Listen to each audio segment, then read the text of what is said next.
Hey everybody, what's up? Welcome back to the channel and welcome to a new video. Now normally I give you an introduction of where I'm going, where I am, and all of that stuff, but we're going to skip that this week. Why? Well, I'm glad you asked, because I already did it. I wanted to try to do it while I was driving and have a different setting instead of just standing here, but it didn't turn out so well. And that's how this video is going to start.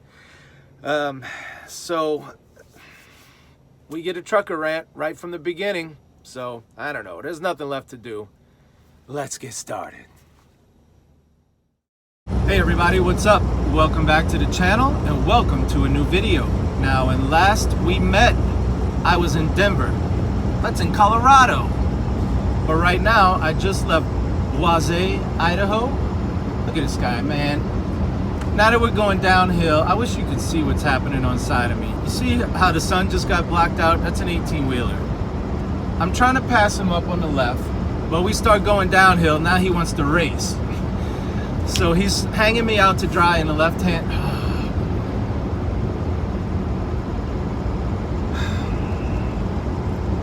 All right, we got to play these games, man. Now I'm passing him back up. You don't want to race anymore now that we're going uphill? Now we're getting ready to go back downhill, and he's going to... Oh boy. Anyway, I lost my train of thought because of this guy. Now we got a big hill ahead of us that if I can't get because he's gonna speed up now. Now he wants to go back to racing. Don't worry, JCT, I'm gonna pass you up. I mean, you could let me over, or we could play this out where I pass you up going up the hill.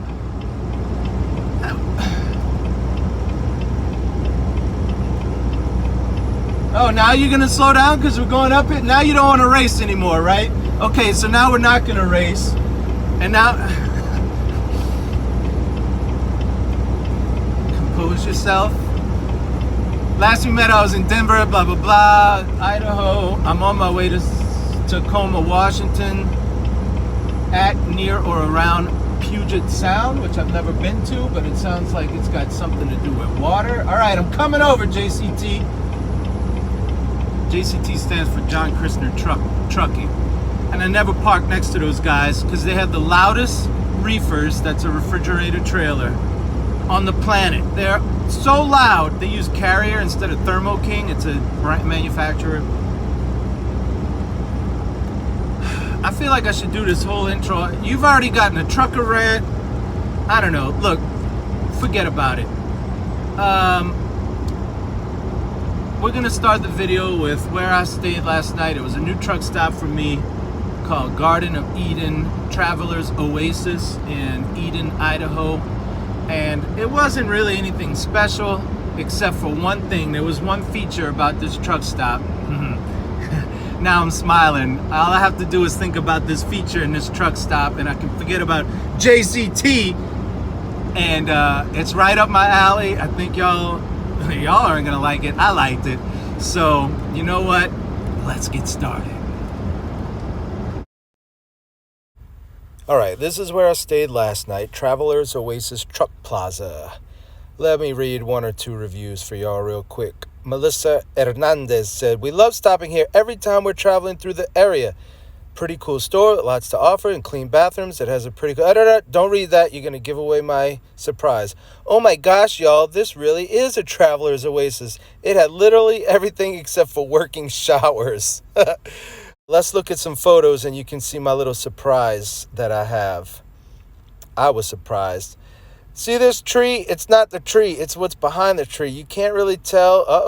Look how cool that looks too, the right time of day. But here's some video that I took. That's right, there's a waterfall, or I guess you'd call that a waterfall, right in the middle of the truck stop. Running water, there's even a parrot. This is what it looks like a little further back. You can sit there and eat your food. They have tacos and stuff. But yeah, man. I was in heaven just listening to that water flowing. It was perfect.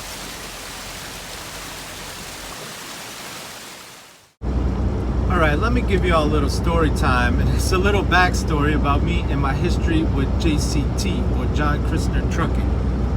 And for those non-truck driving viewers out there, you got to know what a reefer is. So a reefer is a trailer that's refrigerated, and it's for any product that's got to stay cold, usually food, but not exclusively food. It could be medicine or whatever. And so there's a big, on the front of the trailer, on the outside of it, there's a refrigerator unit that runs off of diesel, and it goes through cycles. Basically, it's like there's a thermostat, just like your air conditioner at home. When the temperature gets too high, the AC kicks on, cools the house, and then it kicks off.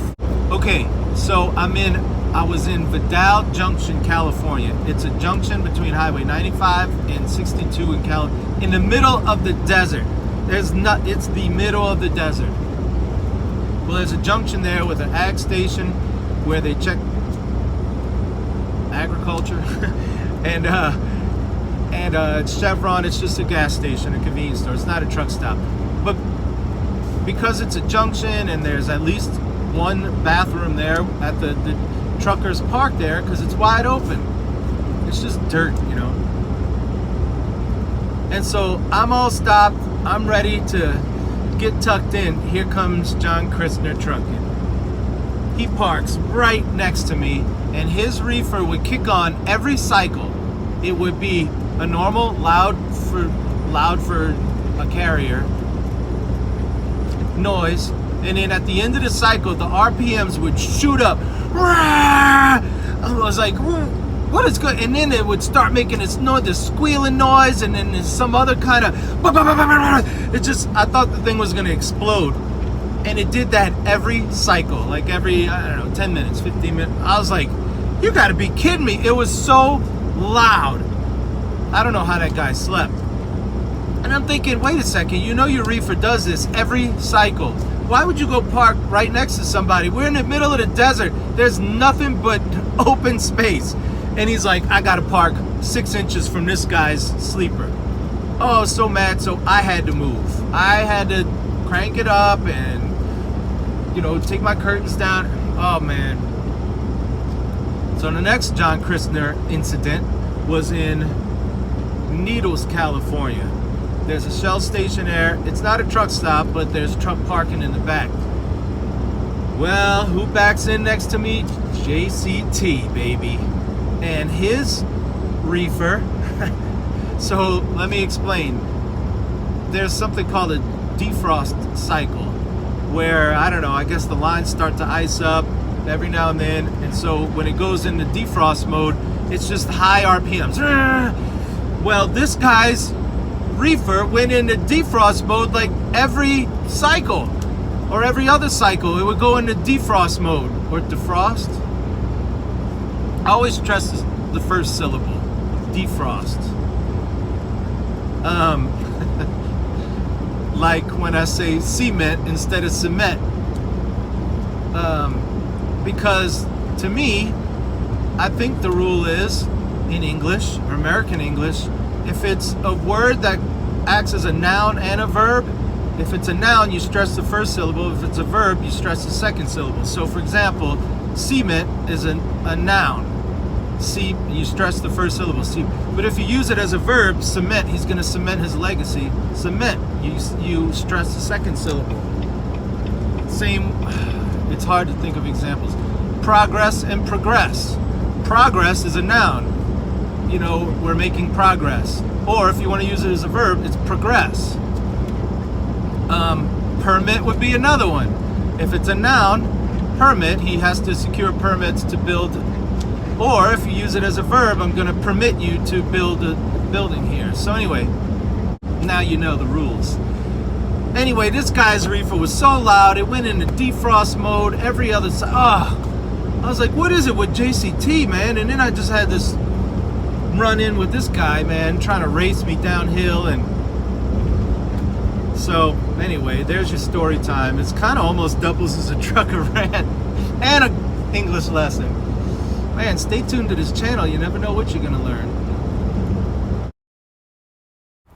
So whenever you know you're going to run out of hours in a place where there's no parking, like Seattle, Tacoma, Los Angeles, you reserve a spot as far in advance as you can. So you go to the app, you find the nearest Pilot Flying J in my case, you click on reserve parking. And from there, you just log in and you scroll down, reserve your spot. You have to put your information like your company name, your truck number, your truck color, so they know it's you.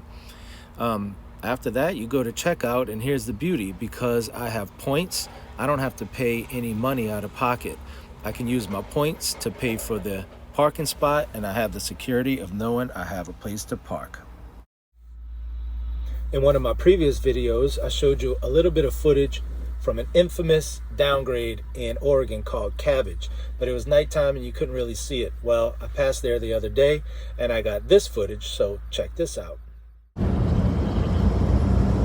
All right, here we go, headed down Cabbage. Let me get around RV guy, because he always seems to be in the way. Don't block my view, RV guy.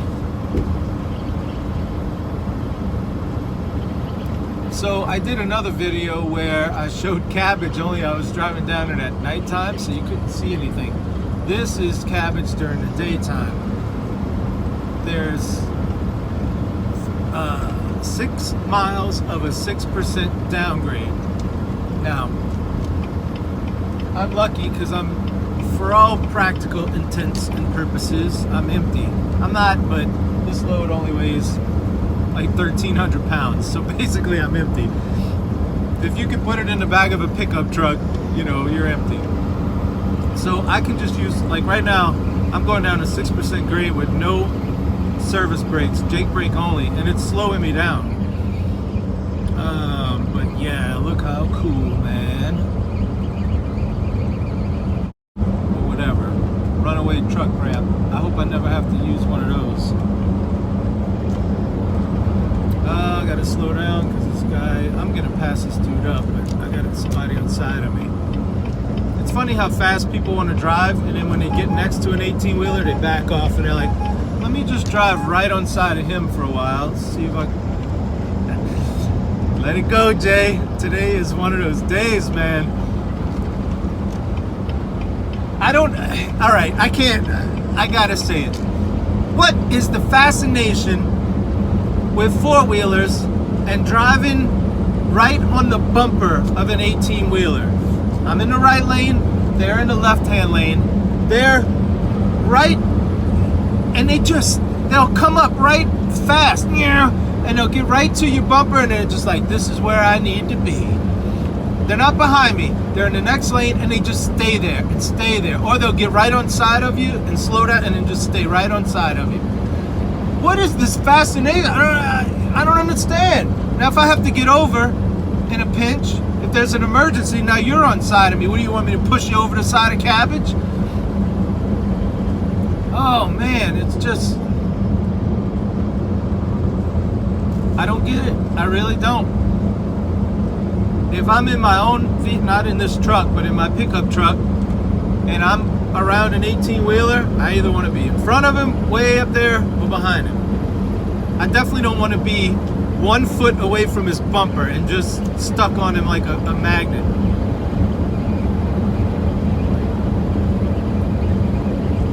But a lot of people do. All right, so there we go. There's Cabbage, all complete. Okay, y'all remember how earlier I reserved parking at the Flying J? Well, here I am showing up. And I tell you what, you know you're in the Pacific Northwest when you see that much green everywhere and wet roads. This is right outside of the state capital, Olympia, Washington. Great state of Washington. And so what happens is, you see this lane is kind of narrow and I have to back in. By the end of this, I'm going to have 5 trucks waiting on me to back up so they could get in and get to the fuel aisle. But I mean, that's kind of is what it is, right? Part of the job. So I have to get out and move the little sign and then get in and start my blind side back with an audience. I always mess up whenever I have people watching me, and when there's 5 angry truck drivers watching you, it makes it extra nerve-wracking. So y'all check this out. Okay, now I gotta get in there. So a blind side back is when you're backing in and you've got to cut the trailer towards the passenger side of the truck.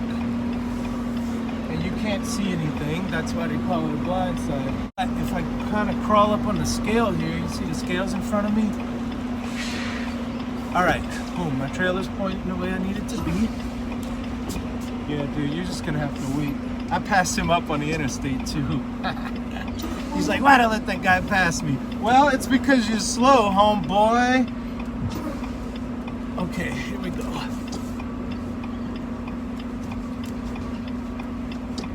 So, I'm on kind of a 45-degree angle, which is good enough. And any truck driver with any amount of experience can tell you. See, like right now, it is a line, homie. So what you do is kick your mirror out. We got power mirrors that we can adjust. Boy, I'm getting in there.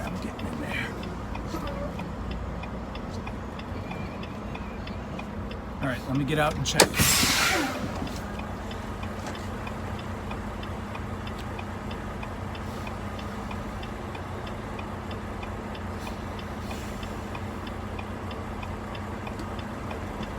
All right, I'm looking good.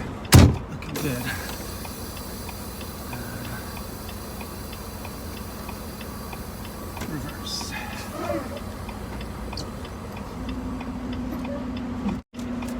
See, I can't hit this guy because my rear axle's already past him. So if you think of that as like a pivot point or whatever, I'm good. But I still need to straighten up, pull forward and straighten up. Come on, baby. Get in there, man. Get him back up. Yeah, this blindside crap is no fun. But boom, I got it.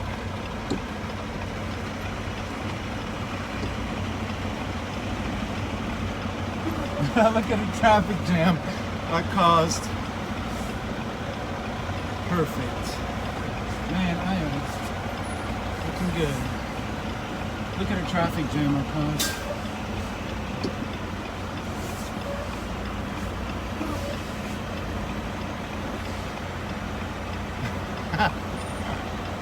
There's another guy.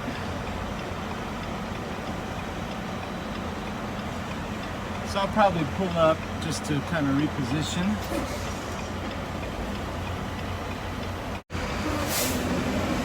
Oh, he's mad. Oh, you mad because you had to wait?